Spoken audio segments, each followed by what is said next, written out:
Assalamualaikum warahmatullahi wabarakatuh. Selamat pagi menjelang siang.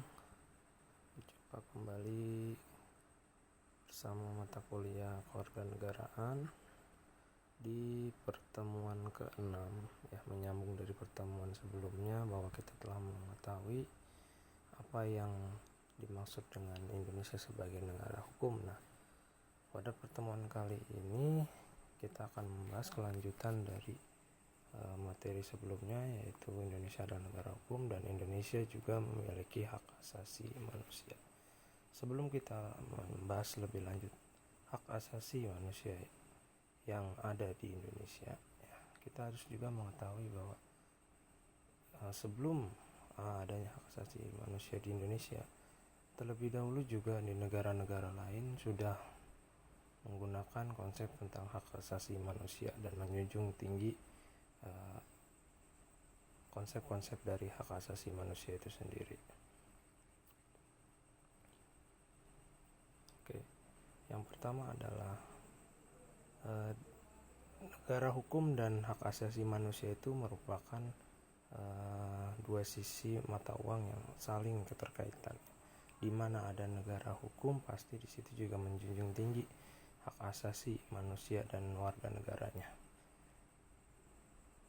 Nah, bentuknya seperti apa perlindungan hak asasi manusia? Ya, salah satunya juga kebebasan berpendapat yang dilindungi oleh undang-undang. Ya. Jadi tidak ada serta-merta pihak keamanan atau aparat keamanan yang berlaku representatif dan juga represif terhadap aspirasi-aspirasi yang disampaikan oleh warga negaranya gitu. Apalagi yang berkaitan dengan kritik, masukan, saran kepada pemerintah yang berkuasa. Oke, di sini bisa dilihat bahwa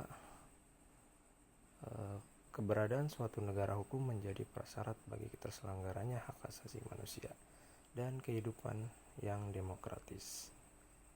Dasar filosofis perlunya perlindungan hak asasi manusia adalah bahwa hak asasi manusia adalah dasar kodrati setiap orang yang keberadaannya sejak berada dalam kandungan dan sebagai pemberian Tuhan. Jadi hak asasi manusia itu sejak manusia belum dilahirkan pun sudah memiliki hak asasi, ya, hak untuk hidup, nanti hak untuk mendapat pendidikan, perlindungan dari negara, ya itu sudah ada, ya, dimiliki, ya, hak-hak dasar berkehidupan berbangsa dan bernegara. Oke, next. Nah, lalu sejarah hak asasi manusia itu di dunia dari mana? Ya, yang harus kita ketahui bahwa hak asasi manusia itu di barat dimulai sejak abad ke-13. Tahun 1215, Raja John dari Inggris mengeluarkan piagam yang dinamai dengan Magna Carta atau Piagam Agung. Hak bangsawan sebagai sebuah hasil tuntutan mereka memuat beberapa pembatasan kekuasaan raja hingga abad ke-17 yang ternyata di dalamnya termuat prinsip-prinsip peradilan oleh juri. Sebelum abad ke-17, Barat tidak memiliki konsep HAM dan hak warga negaranya.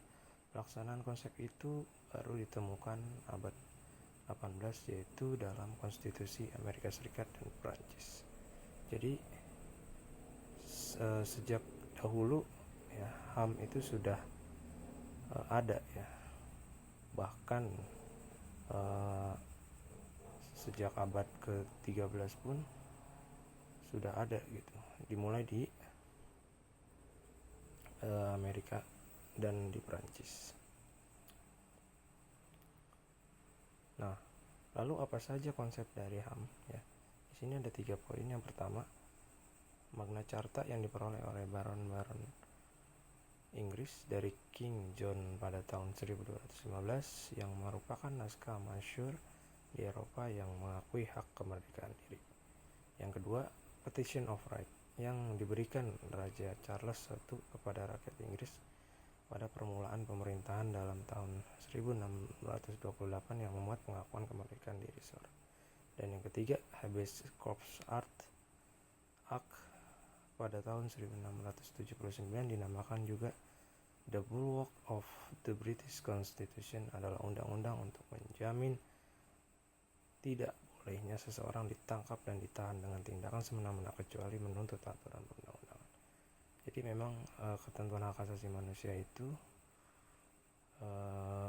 selalu identik dengan melindungi hak-hak masyarakat, apalagi hak-hak rakyat kecil ya. Tidak boleh ditindas, tidak boleh diperlakukan semena-mena, tidak boleh dikucilkan, disudutkan ya, apalagi yang berkaitan dengan sara ya, suku, agama, ras, dan antar golongan itu sangat amat dilindungi ya oleh negara. Nah, masih ada lagi ternyata ada Bill of Rights yang berasal dari Inggris, yang kelima Declaration of Rights, dan yang keenam Konstituante Prancis. Dari Konstituante Prancis itu juga mengenal 3 semboyan dari Revolusi Prancis ya, yang termuat di dalam Declaration of Rights dari Amerika, yaitu adalah liberty, equality, dan fraternity, kemerdekaan, persamaan, dan persaudaraan. Selanjutnya Right of Determination, 14 pasal dasar untuk mencapai perdamaian yang adil, diusulkan oleh Presiden Theodore Woodrow Wilson pada bulan Januari 1918. Yang ke-8, Amerika Serikat Franklin Delano Roosevelt tahun 1941 memuat kemerdekaan berbicara atau freedom speech, melahirkan pendapat freedom of opinion, kebebasan mengabdi Tuhan dengan cara sendiri atau freedom of religion, kebebasan dari segala kekurangan atau freedom of fear, kebebasan dari rasa takut atau freedom of fear. Jadi di Amerika Serikat sendiri beberapa jenis hak asasi manusia itu lebih spesifik dijelaskan,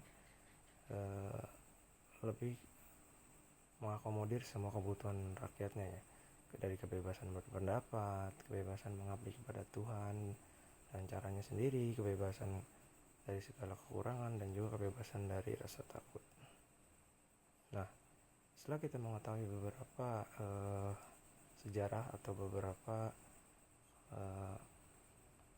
keberlangsungan dari hak asasi manusia di dunia barat gitu ya, walaupun Indonesia tidak 100% berkiblat kepada barat, tapi ada beberapa konsep yang diimplementasikan juga di Indonesia yang berkaitan dengan hukum dan hak asasi manusia. Nah, khusus untuk hak asasi manusia di Indonesia, di sini ada 3 dasar hukum. Ya, yang paling utama adalah Undang-Undang Dasar 1945, ya, selanjutnya TAP MPR, dan yang selanjutnya adalah Kepres ya, dan Perpu. Itu yang poin penting, dan poin penunjangnya ada juga Undang-Undang Nomor 5 tahun 1998, ada Undang-Undang Nomor 39 tahun 1990 mengenai hak asasi manusia. Nah, contoh kasus yang masih kita ingat bahwa hak asasi manusia itu selain dilindungi undang-undang juga kebebasan berpendapat salah satu hal yang harus diketahui bahwa itu tidak boleh dilanggar ya, atau tidak boleh permasalahan itu akan terjadi berlarut-larut gitu. Nah, yang kasus yang masih belum terungkap saat ini bahwa yang diduga menjadi pelanggaran hak asasi manusia adalah kasus meninggalnya aktivis HAM Munir ya, yang masih menjadi teka-teki sampai saat ini ya. Kasusnya itu belum terpecahkan ya. Ada maksud apa dari almarhum Munir itu pergi ke Belanda ya. Itu boleh nanti kita menjadi bahan belajaran untuk kita ketahui.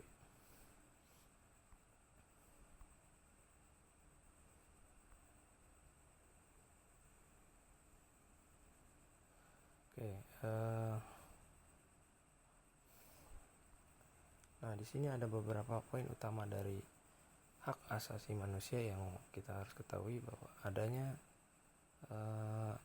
6 poin penting ya yang harus kita pahami. Yang pertama adalah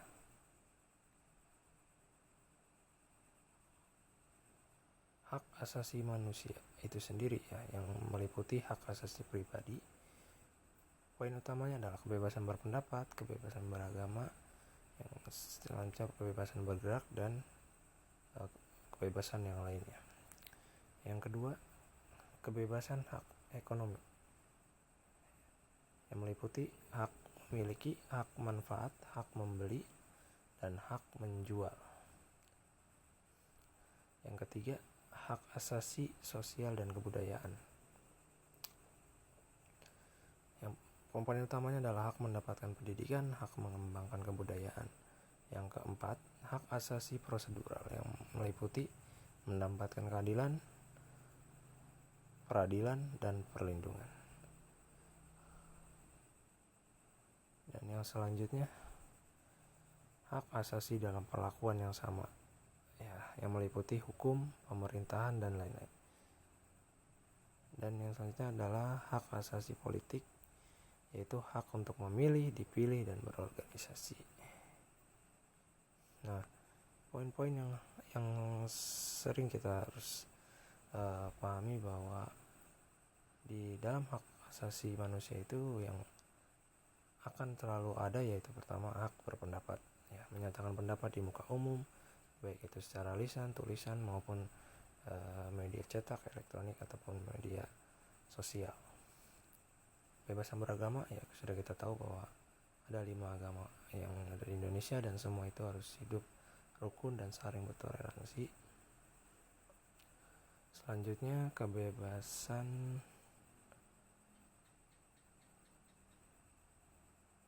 ya, dalam bidang ekonomi ya, menjual beli ya, hak untuk memiliki, hak untuk memanfaatkan, itu semua harus bisa berjalan dengan baik ya dalam kehidupan bermasyarakat atau dalam kehidupan perekonomian itu sendiri. Selanjutnya, hak sosial budaya ya. Di sini meliputi hak pendidikan ya. Kita di dalam berkehidupan berbangsa bernegara di dalam NKRI ini, kita juga harus aman dan nyaman mendapatkan pendidikan ya, dilindungi oleh negara gitu. Kita bisa menempuh pendidikan dari jenjang terendah sampai yang tertinggi ya, dari PAUD atau TK dan juga sampai ke perguruan tinggi atau universitas.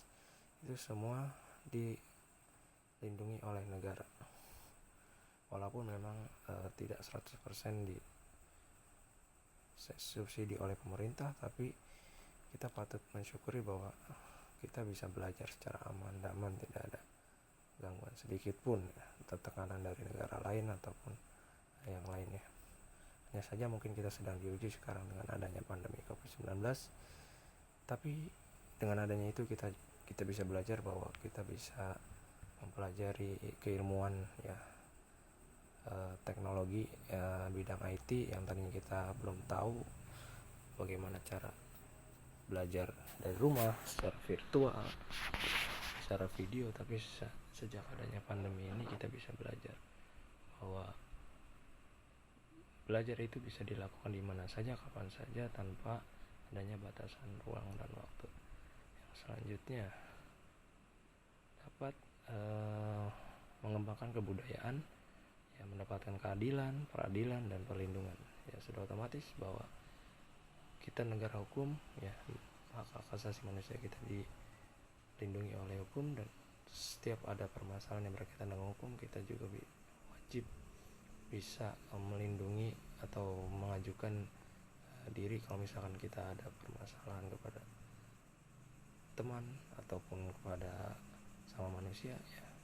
Semua itu harus diurusi atau diatasi melalui hukum yang berlaku. Yang selanjutnya, hak asasi politik ya, memilih, dipilih, dan berorganisasi. Setiap 4 tahun sekali kita bisa memilih presiden, wakil presiden, kepala daerah dan sebagainya. Dan kita juga bisa berorganisasi, kita ikuti di organisasi kemahasiswaan ataupun juga di organisasi kemasyarakatan. Dan yang terakhir, hak asasi dalam perlakuan yang sama ya di atas hukum dan juga pemerintah. Jadi semua orang memiliki hak yang sama untuk bisa berkompetisi, mencalonkan diri ya sebagai kepala daerah, kepala negara, kepala pemerintahan ya. Selama kita menjadi warga negara Indonesia, penduduk di negara tercinta ini, kita juga bisa memiliki hak yang sama untuk menduduki suatu pemerintahan baik di pusat maupun di daerah. Oke, terima kasih atas perhatiannya. Kurang lebihnya mohon maaf. Cukup sekian. Bapak akhiri, wabillahi taufiq wal hidayah. Wassalamualaikum warahmatullahi wabarakatuh.